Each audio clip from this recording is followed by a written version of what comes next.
साल से भयभीत थे मोदी जी, क्योंकि जैसे ही उनको पूछा गया कि तुम्हारे यहाँ मॉब लिंचिंग कैसी होती है, आपके यहाँ अल्पसंख्यकों के साथ में कैसे होती है, आप बताइए। अभी तक तो मुसलमान टारगेट थे, अब मणिपुर में कौन टारगेट है? ईसाई टारगेट है। भाई मैतेई और कुकी दोनों को पैसे इन्होंने दिया, दोनों को समर्थन इन्होंने दिया, नफरत इन्होंने पैदा की और 500 से ज्यादा लोग मारे जा चुके हैं, 60,000 लोग विस्थापित हो चुके हैं। जो मोदी जी एक फोन करने से यूक्रेन और रशिया का युद्ध रोक सकते हैं, वो 55 दिन हो गए अभी मणिपुर का चल रहा है मामला, उसको नहीं रोक सकते। भाई जब फोन यूक्रेन और रशिया मानता है तो मणिपुर क्यों नहीं मान रहा? गवर्नर आपका, मुख्यमंत्री आपका, होम मिनिस्टर आपका, फौज आपकी, पूरी फौज डिप्लॉय वहां है, मणिपुर की हिंसा नहीं रुक रही है, क्योंकि 53% हिंदू वोटर जो है मैतेई कम्युनिटी के, वो अगर आपके पक्ष में आ गए तो फिर बल्ले बल्ले है। डायरेक्ट, कॉर्पोरेट और इनडायरेक्ट टैक्स में 3 साल की बढ़ोतरी है 65% और जनता की कमाई बढ़ी है 10%। 55% जनता अगर डेप्रिसिएट में है, इससे कॉर्पोरेट खुश है। अभी मीडिया की बात कर रहे थे, मीडिया खुश है क्योंकि कॉर्पोरेट चला रहा है मीडिया खुश है, भक्त और समर्थक खुश है, लाभधारी खुश है, जनता दुखी है। और दुखी जनता का आवाज उठाने के लिए ना मीडिया है, ना क्या बोलते हैं नेता है, ना कोई समाज के रक्षक है। सारे के सारे ऐसे बिक चुके हैं, इस तरीके से भयभीत है। कोई ईडी से भयभीत है, कोई सीबीआई से भयभीत है, कोई और किसी से भयभीत है।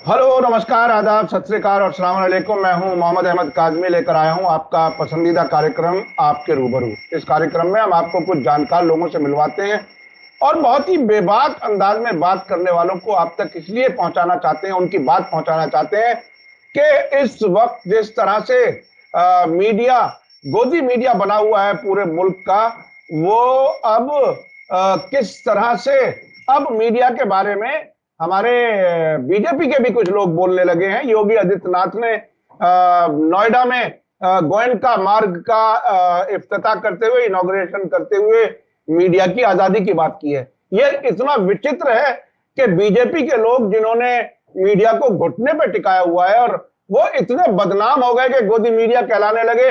अब कोई एंकर बड़े टीवी चैनल का पब्लिक में नहीं जा सकता और लोग उनसे नफरत करते हैं। ऐसे वक्त में ये बात कह रहे हैं। इसके अलावा हम बात ये भी करेंगे कि आखिर ओबामा को बीजेपी के लोग क्यों टारगेट कर रहे हैं। ओबामा हुसैन कहा जा रहा है अब, ये इसका क्या मतलब है, क्या कुछ करेंगे। और इसके अलावा हम ये भी बात करेंगे कि नितिन गडकरी, जो अविनाश काकड़े जी उन्हें गड्ढा करी कहते हैं, वो उनसे बात करेंगे। और ये एक सर्वे आया है, एक रिसर्च है, जिसमें ये बताया गया है कि बहुत जगहों पर, सड़कों पर, जहां एक्सीडेंट प्रोन एरिया जिसे कहते हैं, यानी जहां दुर्घटना संभावित क्षेत्र कहा जा सकता है हिंदी में, उन पर कोई काम नहीं हो रहा है। लोग एक्सीडेंट्स में लगातार मर रहे हैं। सड़कों से टोल लेकर के बड़ी रकम ली जा रही है। उसमें से बहुत मुमकिन है कि वो इलेक्शन में भी बहुत कुछ खर्च हो रहा हो, क्योंकि ऑन रिकॉर्ड उतना नहीं आता। ये बात कई बार सामने आ चुकी जितनी आमदनी होती है। तो हम चलते हैं सीधे अविनाश काकड़े जी के साथ, उनसे बात करते हैं। अविनाश काकड़े जी, मोदी की यूएस विजिट में, अमेरिका विजिट में एक खबर आई, सबरीना सिद्दीकी जो करस्पॉन्डेंट है वॉल स्ट्रीट जर्नल की, उन्होंने एक सवाल कर दिया, भारत में अल्पसंख्यकों के साथ क्या कुछ हो रहा है। उसके बाद इतनी बेचैनी क्यों बढ़ी है, क्या कुछ हुआ है? अरे भाई साहब नमस्कार। 9 साल में पहली बार तो प्रेस कॉन्फ्रेंस किया, उसमें 2 सवाल लिया। उसमें से इंडियन मीडिया का, पीटीआई का सवाल था क्लाइमेट चेंज। अच्छा नहीं, उसने बता दिया कि कितने पेड़ लगाए मोदी जी, जंगल में गए तो कितने पेड़ दिखाई दिए वगैरह, वो नहीं पूछा। अच्छा हो गया, क्लाइमेट चेंज पे अमेरिका में बात किया, अच्छी बात है, क्योंकि वो आउट हो गया है। अमेरिका ने सिग्नेचर करने से मना कर दिया है पर्यावरण के वो जो एग्रीमेंट है उस पे, तो ठीक है। उन्होंने पूछा मगर उनको देश तो दिखाई नहीं दिया, वर्ल्ड, क्योंकि विश्व गुरु है। मगर विश्व गुरु से एक सबरीना सिद्दीकी ने सवाल पूछ लिया, उसका सवाल का जिस्ट ये था कि भारत में अल्पसंख्यकों की स्थिति और मानवाधिकार पर क्या वो सवाल था। उन्होंने बोला था भारत सरकार मुस्लिम और अन्य धर्मियों के विकास और बोलने की आजादी पर मोदी सरकार का क्या नियोजन है, उनके अधिकार कैसे बहाल करेंगे। आपको पता है उसका जवाब क्या दिया? मोदी जी ने लोकतंत्र 9 बार लोकतंत्र को गाली दे रहे थे या लोकतंत्र समझा रहे थे, मुझे नहीं पता। उन्होंने 9 बार लोकतंत्र बोला और ये बोलने के बाद वो बोला कि मुझे तो आश्चर्यचकित है, आश्चर्यचकित नहीं, सवाल से भयभीत थे मोदी जी। क्योंकि जैसे ही उनको पूछा गया कि तुम्हारे यहाँ मॉब लिंचिंग कैसी होती है, आपके यहाँ अल्पसंख्यकों के साथ में कैसे होती है, आप बताइए। अभी तक तो मुसलमान टारगेट थे, अब मणिपुर में कौन टारगेट है? ईसाई टारगेट है। भाई मैतेई और कुकी दोनों को पैसे इन्होंने दिया, दोनों को समर्थन इन्होंने दिया, नफरत इन्होंने पैदा किया और 500 से ज्यादा लोग मारे जा चुके हैं, 60,000 लोग विस्थापित हो चुके हैं। जो मोदी जी एक फोन करने से यूक्रेन और रशिया का युद्ध रोक सकते हैं, वो 55 दिन हो गए अभी मणिपुर का चल रहा है मामला, उसको नहीं रोक सकते। भाई जब फोन यूक्रेन और रशिया मानता है तो मणिपुर क्यों नहीं मान रहा? गवर्नर आपका, मुख्यमंत्री आपका, होम मिनिस्टर आपका, फौज आपकी, पूरी फौज डिप्लॉय वहां है, मणिपुर की हिंसा नहीं रुक रही है। क्योंकि 53% हिंदू वोटर जो है मैतेई कम्युनिटी के, वो अगर आपके पक्ष में आ गए तो फिर बल्ले बल्ले है, मणिपुर आपके हाथ से कभी नहीं जाएगा। आप बताइए। मैं आपने मणिपुर की बात छेड़ी, मुझे ऐसी इत्तला है कि दिल्ली में मणिपुर से कुछ एमएलए आए हुए हैं, वहां के नेता आए हुए हैं, वो प्राइम मिनिस्टर से मिलना चाहते हैं, वो टाइम नहीं दे रहे मिलने का। इसका क्या मानी है? मतलब वो अभी पिछले दिनों मैं एक चीज और भी कहना चाहता हूं कि होम मिनिस्टर 3 दिन वहां रह करके आए थे, उसके बाद भी वहां वायलेंस उसी तरह से जारी रही। कम से कम क्या इनके जाने का मतलब उसे रोकना था या बढ़ाना था? आप इसे कैसे देख रहे हैं? नहीं, रोकना तो उनका मकसद हो नहीं सकता, क्योंकि 2024 के इलेक्शन है। ये अगर हंगामे रोकते रहेंगे तो इनको चुनाव कैसे जीतेंगे? इनका तो चुनाव जीतने की मेन पॉलिसी ये है। हम पहले ओबामा वाला मामला देख लेते हैं, क्योंकि जैसे ही सवाल पूछा वो मोदी को और मोदी भक्तों को इतनी चूल चढ़ गई, इतना शॉक बैठ गया कि आप बताइए, एक राज्य का मुख्यमंत्री मुख्यमंत्री क्या बोलता है? जिस ओबामा को माय डियर ओबामा बोलते हैं इनके प्राइम मिनिस्टर, उनसे दोस्ती का दम्भ भरते थे, उनके दोस्ती की कस्में खाते थे। वो बोलते थे कि ओबामा और मेरी दोस्ती की सब दुनिया कस्में खाती है। उस ओबामा के लिए बोलता है कि वो हुसैन ओबामा है। और उसके जैसे अनेकों ओबामा हिंदुस्तान में बैठे हुए हैं, और असम पुलिस और हम जानते हैं इनके साथ में कैसे निपटा जाए और प्रायोरिटी में कैसे निपटा जाए। ये कौन बोल रहा है? एक राज्य का मुख्यमंत्री बोल रहा है। वहां जो सवाल जहां ऑलरेडी क्रिश्चियंस टारगेट में हैं, जहां ऑलरेडी क्रिश्चियंस में से इतने लोग मारे जा चुके हैं, वहां पर देखिए ओबामा के नाम से 2 सिंबलिज्म हैं। अमेरिका आमतौर पर क्रिश्चियन मेजॉरिटी मुल्क समझा जाता है, नंबर 1। ओबामा के साथ हुसैन जोड़ करके मुसलमान भी टारगेट में आ जाते हैं, नंबर 2। तो ये दोनों टारगेट 2024 इलेक्शन भी और मणिपुर भी, मणिपुर के हिंदुओं को भी इसमें मैसेज है। क्या आप इसको इसी तरह से देखते हैं? क्या है? तो मुझे ये बताओ कि ये जो है हेमंत बिस्वा शर्मा, ये इतना तीव्र क्यों बोलता है? क्योंकि 7 वक्त का नमाजी है। नया नया मुसलमान बनता है तो कितने बार नमाज पढ़ता है, मस्तक उसका काला नहीं होता तो काली लगा लेता है, रगड़ के काला कर लेता है। ये हेमंत बिस्वा शर्मा वो 7 वक्त का नमाजी है। जी। अब तक तो हमने 5 वक्त का नमाजी सुना था, आपने 7 वक्त का बताया। हमको तो 2 बार ज्यादा पढ़ना पड़ेगा भाई, ऐसे कैसे चलते हो आप सही समझते नहीं हो हमको। अच्छा, इसमें एक चीज और आई है हमारी। आपने पूछा था कि दिल्ली में बैठे हुए 15 मैतेई एमएलए है और 10 कुकी एमएलए 15 मई से बैठे हुए। आपने जो पूछा था, मगर अपने सामने आज का मुख्य मुद्दा है कि ओबामा को हुसैन ओबामा कहना या किसी अमित मालवीय का सबरीना सिद्दीकी के धर्म के कारण उसने सवाल पूछा ये बोलना और ये सत्य कर देना, उस सबरीना सिद्दीकी का सवाल सत्य है, क्योंकि हम सवाल पूछने वालों की जाति और धर्म देखते हैं, हम कुछ बोलने वाले की जाति और धर्म देखते, मतलब जाति और धर्म देख के ही हमारे यहाँ बोलने की आजादी है, ये साबित कर दिया दोनों ने। जी। अमेरिका में तो लोग समझते थे कि ये गलत सवाल पूछ रही है सबरीना सिद्दीकी, हो सकता है ये मुसलमान होने से पूछ रही है, मगर हमारे दो लोगों ने उसको सर्टिफाइड कर दिया कि नहीं, बिल्कुल सबरीना सिद्दीकी ने पूछा ना तो गलत ही है, सबरीना सिद्दीकी देशभक्त हो ही नहीं सकती, ये प्रूव कर दिया इन्होंने। तो आप ये बताइए। अच्छा, एक चीज, ये तो तकरीबन ऐसी बात हुई जैसे हम अब से पहले कई बार जब भी कभी सरकार फंसती है किसी भी इशू में, तो बीजेपी के प्रवक्ता कहते हैं कि ये तो सब अपोजिशन वाले लोग सियासत कर रहे हैं, अपोजिशन वाले पॉलिटिक्स कर रहे हैं। सारा तो खेल पॉलिटिक्स का ही, आप भी तो पॉलिटिक्स करके सरकार में आए हो। अगर वो नहीं, मैं इसे दूसरी तरह से कह रहा हूं, नहीं, मैं दूसरी तरह से नहीं, काकड़े जी, मैं दूसरी तरह से कह रहा हूं। अगर उसने मुसलमान होने की वजह से भी, मुसलमानों से हमदर्दी की वजह से भी अगर सवाल किया, तो क्या वो सवाल गलत था, यह साबित करने की जरूरत थी, ना कि उसका धर्म बताने की। हम क्यों गलत साबित करेंगे?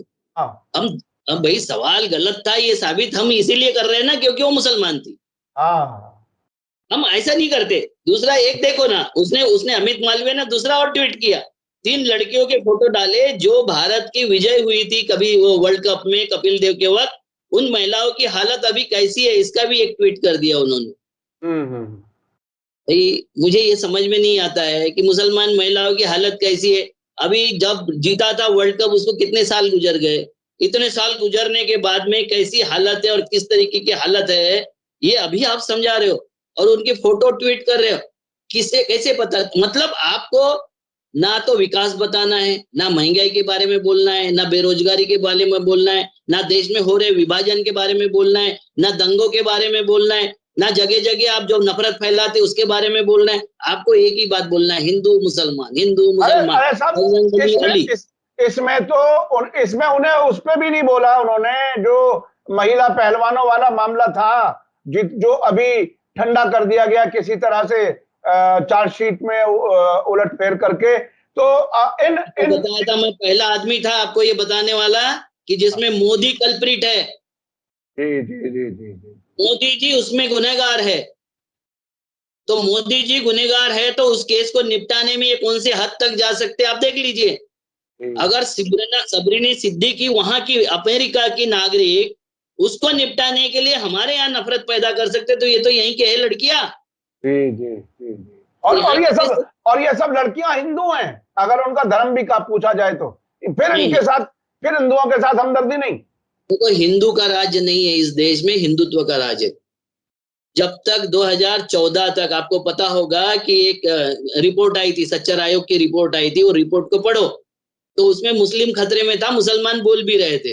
मगर जब से 2014 से हिंदू हृदय सम्राट का राज आया है, अब हिंदू आक्रोश मोर्चे निकल रहे और हिंदू उस खतरे में। तो कांग्रेस का राज तो अच्छा था। अच्छा, हिंदू खतरे में है, तो इसी बीच हिंदुत्व के अवतार कहलाने वाले मोदी जी की जगह प्राइम मिनिस्टर बनने की ख्वाहिश रखने वाले योगी आदित्यनाथ ने इंडियन एक्सप्रेस जैसे अखबार को, देखिए, गोयनका की एक शख्सियत थी, उसे कोई इनकार नहीं कर सकता, लेकिन गोयनका के नाम पर इमरजेंसी को याद करके कांग्रेस के खिलाफ माहौल बनाना और मीडिया के साथ ऐसे बात करना जैसे वो मीडिया को आजाद देखना चाहते हैं, ये दोनों चीजें बड़ी कंट्रास्ट हैं। इसको कैसे इसको कैसे देखते हो? हाँ। कि एक बार इंदिरा जी ने जवाब दिया था कि इंदिरा जी ने इमरजेंसी लगाई थी, उन्होंने बोला था कि मगर वापस भी तो मैंने ली थी, चुनाव भी मैंने कराया था, माफी भी मैंने मांगी थी और जो कोर्ट का निर्णय था उसका पालन भी मैंने करवाया था। आप इसमें से क्या कर रहे हो? आपने 22,000 लड़कों को मार दिया एनकाउंटर करके, जिसका चाहिए उसका घर तोड़ दिया, जैसे चाहिए वैसी हत्याएं करवा दी, जैसा चाहिए वैसा प्रशासन करवा दिया, बलात्कारी पीड़िता महिला को रातों रात जलवा दिया, सेंगर को खुली छूट दे दी, वो आपका ब्रिजभूषण जो है उसको खुली छूट दे दी। आपके यहाँ के कितने बलात्कारी हत्यारे हैं उनको खुली छूट दे दी, क्योंकि वो आपको आपकी बात मानने वाले, आपके विचारधारा के, आपके धर्म के लोग हैं। तो ये देखो, गोयनका एक आधा ही निकल सकता है, सारे गोयनका परिवार के गोयनका नहीं हो सकते। ये तो केस बनी है, आपने देखा ना कि कुछ मोदी ही थे। राहुल गांधी ने गलती किया था कि साहब मोदी बोला था। भाई कुछ मोदी ना, चुनिंदा मोदी लुटेरे हैं, ये बोलना चाहिए था। तो आप भी इस तरीके से मत बोलिए ना कि वो गोयनका है तो सारे के सारे गोयनका उसी तरीके से होंगे कि जुल्म जबरदस्ती के खिलाफ लड़ेंगे। भैया सारे कमर्शियल हो चुके हैं। हमारे तो महाराष्ट्र के कई पेपर है जिनको कांग्रेस बोलती थी कि हमारे पेपर है, आज बीजेपी के सिवाय कुछ नहीं लिखते हो। जी जी अजय, मैं मेरे सामने अभी तस्वीर है, वो अखबार में जो छपी है फ्रंट पेज पर, इंडियन एक्सप्रेस में फ्रंट पेज पर लीड स्टोरी। ये बेहतरीन मौका था कि कवरेज भी बढ़िया अच्छी मिल जाए। योगी जी के साथ अनंत गोयनका खड़े हुए हैं जो इस वक्त के एग्जीक्यूटिव डायरेक्टर हैं। वो बहुत बड़ी उन्हें इमेज, मतलब एक इमेज बिल्डिंग का एक इंतजाम शायद किया।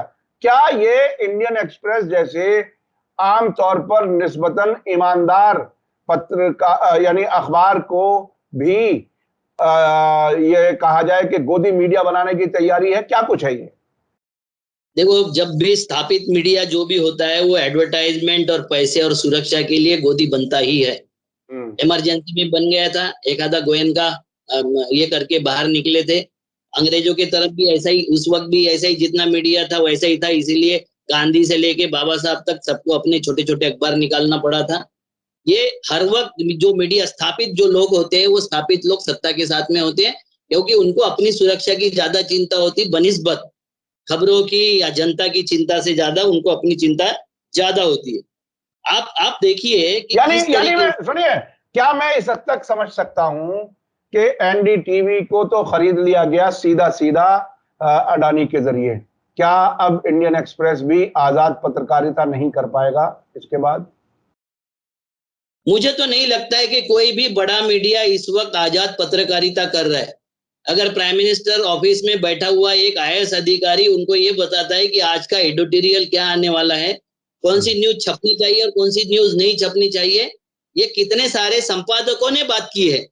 जब वो छोड़ दिया मीडिया को तो उन्होंने ये बात की है कि हमको ये डायरेक्शन आते थे और वहां से फोन आता था और कमर के नीचे की गालियां दी जाती थी हमने अगर कुछ लिख दिया तो हम तो वहां अपमानित महसूस करते थे, बुरी तरीके से अपमानित हो रहे थे। तो उससे अच्छा हमने वो छोड़ दिया काम। ये बहुत ही ये देखिए बहुत ही बड़ी बात कही है आपने, और वाकई मीडिया के लिए बहुत सख्त वक्त है। जो भी ईमानदारी से पत्रकारिता करना चाहता है उनमें से बहुत लोग इंडिपेंडेंट मीडिया या सोशल मीडिया में पत्रकारिता कर रहे हैं ताकि लोगों तक सही बातें पहुंचाई जा सकें। बहरहाल हमारी भी इसी तरह की कोशिश है। हम छोटा चैनल है लेकिन बहरहाल हमारी कोशिश उसी तरह की है। अच्छा, मैं अब आना चाहता हूँ, एक बात आपको और बताता हूँ। ये अभी इमरजेंसी की आपने बात की है, आपने आरएसएस की बात की है। आरएसएस पे बैन लगा था, बैन लगाया था सरदार पटेल जी ने और बाबा साहब आम्बेडकर, जो आज आइकॉन है, आरएसएस के आइकॉन है दोनों। सरदार पटेल भी चाहे उनके नाम का स्टूडियो अपने नाम से करवा ले, उनकी सारी प्रॉपर्टी और राइट्स अपने नाम से करवा ले, मगर वो आइकॉन है। उनकी इतनी बड़ी मूर्ति बना दी है, उनको बता दिया मूर्ति के पास खड़े रहना, इधर उधर ध्यान नहीं देना। तो बाबा साहब भी उस वक्त वो आरएसएस के बैन के फेवर में थे, मगर वो बैन हटाने का काम किया था नेहरू ने। अब ये जिन्होंने उपकार किया था इनके ऊपर, उसको पानी पी पी के गालियां देते। इनकी चाल चरित्र, चेहरा और चिंतन देखिए कैसा है। जिन्होंने इनके ऊपर मेहरबानी की है। अच्छा, ये पाबंदी इंदिरा गांधी ने भी इमरजेंसी में लगाई थी, और मुझे याद है कि उसमें जमात इस्लामी वगैरह भी, इस तरह के भी कुछ और संगठन भी थे। तो खैर, और उसके बाद ये बात मशहूर हुई कि आरएसएस और मगर ये लोकतंत्र नेहरू को पढ़ाते हैं ना। हाँ जी, आपको समझिए, ये बात सही है आपकी, मगर ये लोकतंत्र, अभी जो वर्तमान सरकार है वो लोकतंत्र नेहरू को पढ़ाती है कि नेहरू ऐसा करते, नेहरू ऐसे होते, नेहरू ने ये किया होता, नेहरू ने वैसी बात की होती तो देश का ऐसा नहीं होता, देश वैसा नहीं होता, महंगाई नहीं होती, बेरोजगारी नहीं होती, नेहरू ऐसा करते तो चाइना ऐसा नहीं करता, नेहरू ऐसा करते तो पाकिस्तान नहीं होता। देखिए ये जो आईटी सेल है उसके जरिए लोगों के दिमाग भटकाते रहने का ये इंतजाम किया गया है, और बहस को भटकाने के लिए भी ये मुसलसल, अगर बात करेंगे आज की महंगाई की तो नेहरू का जिक्र करेंगे, अगर कुछ भी बात करेंगे तो वो वहीं ले जाकर के जोड़ेंगे, ये नहीं कहेंगे कि सर ये हमारी। बात क्यों नहीं करते सर, ये बात क्यों नहीं करते कि अश्विनी वैष्णव को जगन्नाथ के गर्भगृह में ले गए, मैंने आपको भेजा है वो फोटो, जी जी जी जी और महामहिम द्रौपदी मुर्मू और कोविंद को मंदिर के बाहर खड़ा किया। कोविंद को जी तो घुसने नहीं दिया, मुर्मू वहां की है तो उसको सामान्य लोग जहां से दर्शन करते वहां से दर्शन करने दिया। जी जब ये बात नहीं बताएंगे तो आप महंगाई पे क्या बात करोगे? महंगाई की कैसी बात होगी? महंगाई आपको पता है महंगाई की अच्छा, हालत क्या है? राष्ट्रपति का ये एक तरह से इतने कम वक्त में दूसरी बार अपमान हुआ। अगर हम उसे माने कि संसद के सर हमने उद्घाटन पर भी उन्हें नहीं बुलाया, अब मंदिर से मैं भी बाहर ला करके छोड़ दिया। ये हमारी राष्ट्रपति का बहरहाल ये एक अपमान की बात है कि बार बार सरकार। राष्ट्रपति का नहीं है, देश का अपमान है, देश के आदिवासियों का, दलितों का अपमान है राष्ट्रपति का अपमान। राष्ट्रपति कोई एक व्यक्ति नहीं है, वो देश का सम्मान का प्रतीक है। मगर चूंकि राष्ट्रपति प्रथम क्रमांक पर, उपराष्ट्रपति दूसरे क्रमांक पर, तीसरे क्रमांक पर लोकसभा के सभापति और चौथे क्रमांक पर मोदी, इनको अगर बुला लेते तीनों को तो सबके नाम ऊपर होते, मोदी का नीचे होता, तो मोदी क्यों करेंगे? मोदी को तो अपना नाम चाहिए, डंका बजना चाहिए, चाहे देश की लंका लग जाए। जी जी जी, तो देश की लंका लग जाए। अच्छा, मैं देश की लंका लगने की तरफ, मैं आपकी तरफ आना चाहता हूं। नागपुर से नितिन गडकरी जी सबसे ज्यादा, उनको एक तरह से विकास पुरुष के तौर पर पेश किया जा रहा है। देश में सड़कें इतनी अच्छी बनवा दी, गाड़ियां 200 की स्पीड से दौड़ रही हैं। आप क्या बताते हैं कि क्या देश भर में वाकई ऐसे ही विकास है जिसमें ये याद किया जाए कि कोई आने वाले वक्त में नितिन गडकरी कोई बहुत बड़ा इतिहास बना रहे? सर 200 की स्पीड से गाड़ी कैसी दौड़ेगी? 120 की स्पीड लिमिट है, उससे थोड़ा भी ज्यादा हो गया तो 2000 4000 का चालान आ जाता है तुरंत। आपके व्हाट्सएप पर भी दिखाई देता है, मैसेज पर दिखाई देता है कि पैसे कट गए। जी जी जी जी, ये मामला तो बहुत गड़बड़ है। हमारे देश में दया आई थी वर्ल्ड बैंक को। वर्ल्ड बैंक ने एक फंड किया था ब्लैक स्पॉट दुरुस्ती सुधार का, उसमें 2021 में 7000 कोटी करोड़ दिया था और 2022 में 14000 कोटी दान दिया था, जो पैसे वापस नहीं करना है। ठीक है, हमारे यहाँ एक मैंने कई ऐसे रास्ते देखा हूं जहां बोर्ड लगे होते हैं, अपघात प्रवण क्षेत्र, अपघात ग्रस्त क्षेत्र, एक्सीडेंटल स्पॉट। उसको सुधारने के लिए उनको वर्ल्ड बैंक को जरा ये पड़ी है कि भैया आपके लोग मर रहे हैं, आप उस पर ध्यान दो। जो 14 करोड़ का हिस्सा कोई देने को तैयार नहीं, 7 करोड़ का क्या हुआ, कुछ करने को तैयार नहीं है। आपको पता है कि हमने एक सैंपल दिया है, दहीसर से अखाड़ तक रास्ता है ये, मुंबई से लेके गुजरात बॉर्डर तक। ठीक है, उसमें 118 किलोमीटर का रास्ता है, 82 ब्लैक स्पॉट थे, अब घटा के 53 हो गए और अब बोलते घटा के 29 हो गए। घटा वटा के कुछ नहीं हुआ। ब्लैक स्पॉट का मतलब होता है कि 3 साल में एक जगह पर 10 लोगों का दुर्घटनाग्रस्त होना, मरना, मतलब ब्लैक स्पॉट। ठीक है, ये क्या कर रहे हैं, गुजरात में जो गिनती होती थी पहले, सबसे पहले होती थी गिनती जीपीओ से, उसके बाद में स्वतंत्र भारत में हुआ रेलवे स्टेशन से। अहमदाबाद के पास जाके देखो, अहमदाबाद से मुंबई की दूरी की जो गिनती हुई थी वो 0 स्टोन ही गए थे। और 10 किलोमीटर तक आपको कहीं दिखाई नहीं देते माइलस्टोन। अहमदाबाद में कहीं माइलस्टोन नहीं दिखाई देते। जहां भी दुर्घटना हो जाती है उसको छुपाने के लिए कभी माइलस्टोन इधर लगाते, कभी माइलस्टोन उधर लगाते। मैं सारा उदाहरण के साथ बताऊंगा आपको। ये ब्लैक स्पॉट कम करने के लिए 2005 से 2012 तक एल&टी को ठेका दिया था ये स्पॉट का। उसके बाद में 2012 से 2021 तक IRB को दिया था। उस वक्त एल&टी ने जो सुधार किया, 4 स्टेप रास्ते बनाया, 4 लाइन रास्ता बना दिया, कुछ किया। आपको मालूम है वो साइरस जो मरा था, साइरस मिस्त्री, वो इसी स्पॉट पर मरा था। इसी स्पॉट पर क्यों मरा था? अचानक रास्ता संकरा हो गया, अचानक चौड़ा हो जाता है, अचानक संकरा हो जाता है, घुमावदार जगहों पर कुछ नहीं होता है। ये जो मामले इन्होंने किए तो उन्होंने लिखा है कि एक स्पॉट पर अगर एक जगह पर, मतलब एक 500 मीटर की दायरे में अगर 10 लोग मरते हैं तो 500 मीटर का दायरा ये हर वक्त शिफ्ट करते रहते, कभी इधर 500 मीटर, कभी इधर 500 मीटर। आप स्टोन को देखोगे, सरकाए हुए स्टोन है, खसकाए हुए स्टोन है, इधर से उधर खसका देते, उधर से इधर खसकाए देते हैं। तो अभी 10 मरने का क्या मामला कर रहे हो, 120 भी मर गए तो समझ में नहीं आएगा कि वो ब्लैक स्पॉट है। और ये ब्लैक स्पॉट कम करते जा रहे, मरने वालों की संख्या कम नहीं हो रही, ब्लैक स्पॉट कम हो रहे। और उसके जो ये है डेथ है, उसको छुपाने के लिए जो इनकी जो IRP है उसके एम्बुलेंस नहीं भेज रहे सारी। आप देखिए कितनी चगलरी करते हैं, क्योंकि उनकी एम्बुलेंस बोलोगे तो उनको गिनती हो जाएगी। इन्होंने एक नरेंद्र महाराज है, हमारे यहाँ के महाराज है, सरकारी महाराज, उनको एम्बुलेंस की ये कर दिया और सरकारी बोर्डों पर उनके नंबर है, तो जहाँ चाहिए वहां ले जाते हैं उनको। और उसकी कोई एंट्री नहीं होती कि ये स्पॉट पर अब दुर्घटना हुई और उसके वजह से वो मारे गए। ये संस्थान जो है, महामार्ग की जो दुर्घटनाएं होती है उसमें वही एम्बुलेंस भेजते। एक्चुअल भेजना कितने चाहिए, जिसका ठेका है उसने भेजना चाहिए, मगर ये महाराज भेजते हैं क्योंकि IRB को पेड सर्विस देके मृत्यु संख्या छुपानी है, डेथ की संख्या छुपा देनी है। क्योंकि एक स्पॉट पे अगर हुआ तो फिर तुमने क्या किया, तुम्हारे ठेके का क्या हुआ, वगैरह वगैरह, ये सब बात है। आपको एक बताता हूँ, 417 किलोमीटर और 418 किलोमीटर और 419 किलोमीटर, इस पे ज्यादातर दुर्घटनाएं हुई है। और ये स्टोन शिफ्ट होते रहते हर वक्त, कभी उस पे 417 लिखा रहता है, कभी 418 लिखा रहता है, कभी 419 लिखा रहता है। तो ये जो मामला है, ये जिसने वर्ल्ड बैंक ने जो पैसा दिया था उसका सीधा सीधा गबन कर लिया।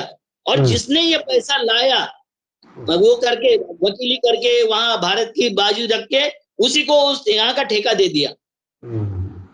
तो ये देखे मैं देखे दर्शकों को मैं कहूंगा कि जरा ठहर करके सोचें, करप्शन किस किस तरीके का होता है। आपको याद है मोदी जी कहते हैं कि 80 करोड़ से ज्यादा लोगों को अनाज मिलता है 5 किलो, उसकी तादाद कौन गिनेगा ये नहीं जानते, उसे नाकामी के तौर पर पेश नहीं करते बल्कि उसमें कामयाबी अचीवमेंट के तौर पर पेश करते हैं।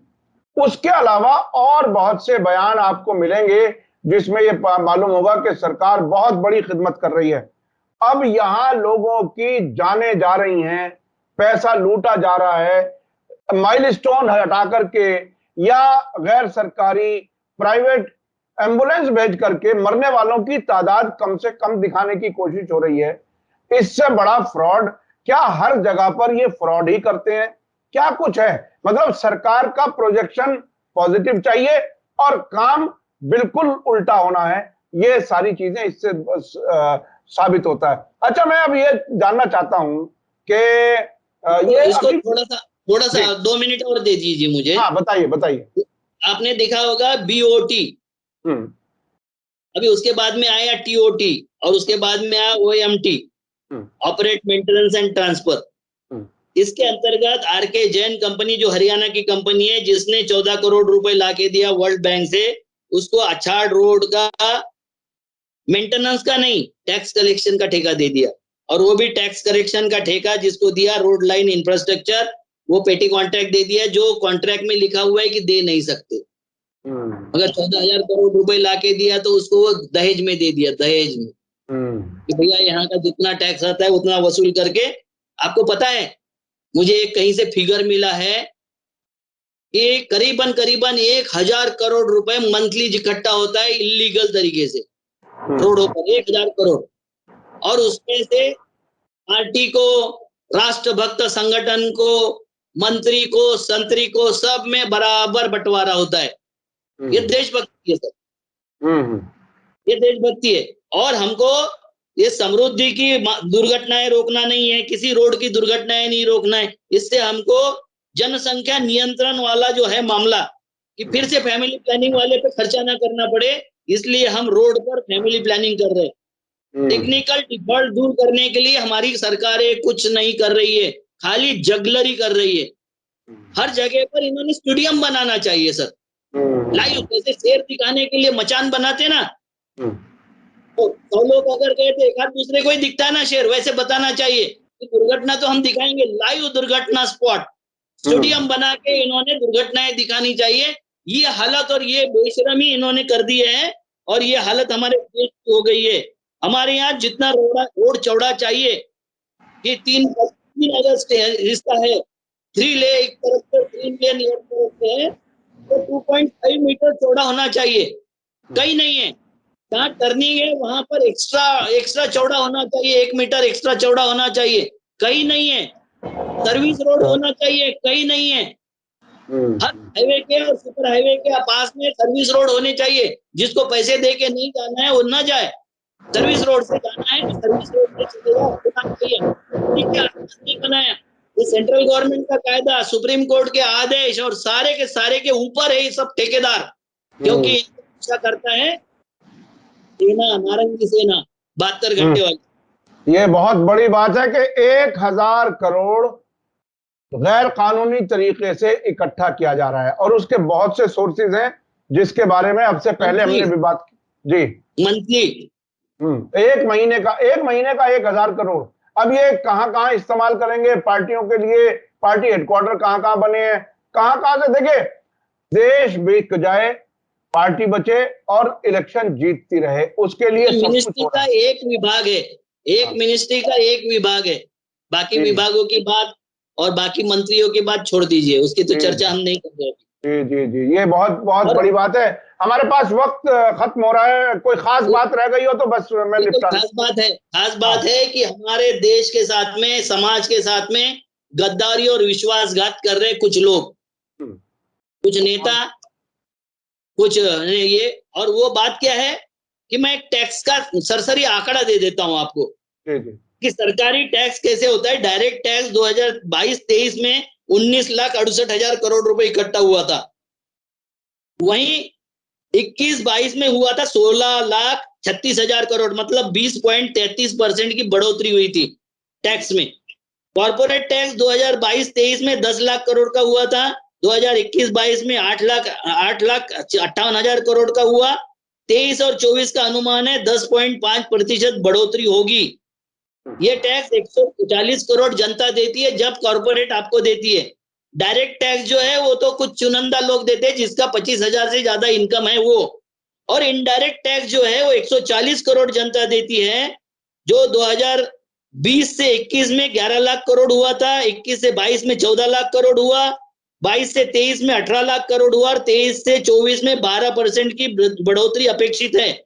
मतलब पहले स्पेल में 30% बढ़ा, दूसरे इसमें 23% बढ़ा और जनता की कमाई मात्र 10% बढ़ी। आप देख लो, टोटल टैक्स बढ़ोतरी हुई है 30%, 23% और 12%, तीनों मदों में, डायरेक्ट, कॉर्पोरेट और इनडायरेक्ट टैक्स में 3 साल की बढ़ोतरी है 65%। और जनता की कमाई बढ़ी है 10%। 55% जनता अगर डेप्रिसिएट में है, जनता से पैसा ज्यादा इकट्ठा किया जा रहा है टैक्स के जरिए और उनकी आमदनी नहीं बढ़ रही, तो जाहिर है कॉर्पोरेट खुश है। इससे कॉर्पोरेट खुश है। अभी मीडिया की बात कर रहे थे, मीडिया खुश है क्योंकि कॉर्पोरेट चला रहा है मीडिया खुश है, भक्त और समर्थक खुश है, लाभधारी खुश है, जनता दुखी है। और दुखी जनता का आवाज उठाने के लिए ना मीडिया है, ना क्या बोलते हैं नेता है, ना कोई समाज के रक्षक है। सारे के सारे ऐसे बिक चुके हैं, इस तरीके से भयभीत है। कोई ईडी से भयभीत है, कोई सीबीआई से भयभीत है, कोई और किसी से भयभीत है। तो ऐसे कंडीशन में आप लोगों की जिम्मेवारी है, हम जैसे लोगों की जिम्मेवारी है कि ये जनता को बताए, फैक्ट्स और फिगर के साथ में बताए, जो हालत हो रही इसके बारे में जागरूक करे। ये हमारी जिम्मेवारी है और वो काम हम कर रहे हैं, आप कर रहे हो। जी, बहुत बहुत शुक्रिया अविनाश काकड़े जी। ये जो फैक्ट्स, जो फिगर्स आप देते हैं, तैयारी के साथ हमारे साथ मिलने के लिए वक्त निकालते हैं, हम उसके लिए बहुत बहुत शुक्रगुजार हैं। मैं अपने दर्शकों से बता दूं कि बहुत ही, देखिए, आज के इस दौर में आप लोग भी जब कभी कहीं मुझसे पर्सनल भी मिलते हैं तो बताते हैं कि सब काकड़े जी बहुत ही मजबूती से अपनी बात रखते हैं, कमेंट्स में आप लिखते हैं। हमारी बहरहाल कोशिश रहती है कि बातें बताते रहें, लोगों के अंदर से डर खत्म हो जाना चाहिए। ये डर खत्म होना बहुत जरूरी है डेमोक्रेसी बचाने के लिए। उसके लिए बहरहाल जद्दोजहद का रास्ता है, कोशिश है, संविधान के अंदर रहते हुए अपनी बात नेताओं के साथ में घूम रहा था, तो नेता अभी सब इस कंडीशन में आ चुके हैं कि उनको सीबीआई, ईडी, इसका भय लगना बंद हो गया। जी, वो वो भय तो खत्म पटना में होना। मीटिंग हुई, पटना में मीटिंग हुई, उन्होंने बता दिया कि ज्यादा से ज्यादा कार्य करेगा जेल में डालेगा। जी जी जी वो जी तो जी, कुछ बिल्कुल। पता नहीं, वो तो डर अब भय डर खत्म हो गया। डर से बाहर निकल करके ही आप किसी सीधे रास्ते पर किसी नतीजे तक पहुंच सकते हैं। और अब ऐसे हालात नजर आ रहे हैं। पटना में मीटिंग हुई, अब शिमला में मीटिंग होने वाली है और सुना ये जा रहा है कि कम से कम 350 सीटों पर 1 on 1 लड़ने की तैयारी है। एक तरफ बीजेपी का उम्मीदवार होगा, एक तरफ अपोजिशन का यूनाइटेड उम्मीदवार होगा। ऐसी कुछ तैयारियां चल रही हैं। देखिए आने वाले उनके भक्त उस पे बोल रहे हैं कि वो शेर वहां लड़ रहा है, अमेरिका में लड़ रहा है, और यहाँ सियार जमा हो गए चिल्लाने के लिए, पटना में जमा हो गए। भैया कौन सियार को पानी पी पी के जी जी जी बिल्कुल बिल्कुल इस बिल्कुल सवाल का बिल्कुल। जवाब नहीं दे सका वो शेर। जी जी वही शेर। और उसने बहरहाल 9 साल में अपनी वो तो तोड़ दी कि वो प्रेस कॉन्फ्रेंस में भी बहरहाल खड़े हो सकते हैं माइक के सामने। लेकिन पीटीआई का जो सवाल आपने बताया था, मैं पत्रकार तकरीबन 40 साल से हूं, किस तरह से ब्यूरोक्रेट्स अपने जानने वाले पत्रकारों को सवाल की पर्चियां देते हैं और ताकि वो सवाल आ जाए और उसका वो जवाब देना चाहते हैं। अक्षय कुमार नहीं था, नहीं तो उसने वहां पूछा था ओबामा, वो उसको पूछना डोनाल्ड, अभी जो है वो क्या जी हाँ, जो बाइडेन से पूछते कि क्या आप आम चूस के आम कैसे खाते हो। जी जी जी वो भी एक बड़ा अजीब मजाक हुआ था। बहरहाल बहुत बहुत शुक्रिया। हमें आने वाले वक्त में बेहतर की उम्मीद करनी चाहिए, देश बेहतरी की तरफ जाए, लेकिन हालात बहुत ही मुश्किल में है और सभी को अपनी अपनी जिम्मेदारी बदलने वाले हैं, हालात बदलने। अभी जनता के बीच से आया हूं मैं। जी जी जी बिल्कुल बिल्कुल बिल्कुल। हमें बहरहाल उम्मीद है कि देश बेहतरी की तरफ जाएगा। इसी के साथ मुझे दीजिए इजाजत। धन्यवाद, शुक्रिया। जय भारत, जय हिंद।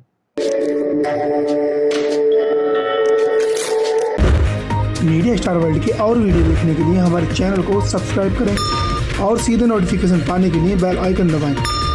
और अगर हमारी खबर सच्ची और अच्छी लगे तो अपने व्हाट्सएप, इंस्टाग्राम, फेसबुक और ट्विटर अकाउंट पर जरूर शेयर करें।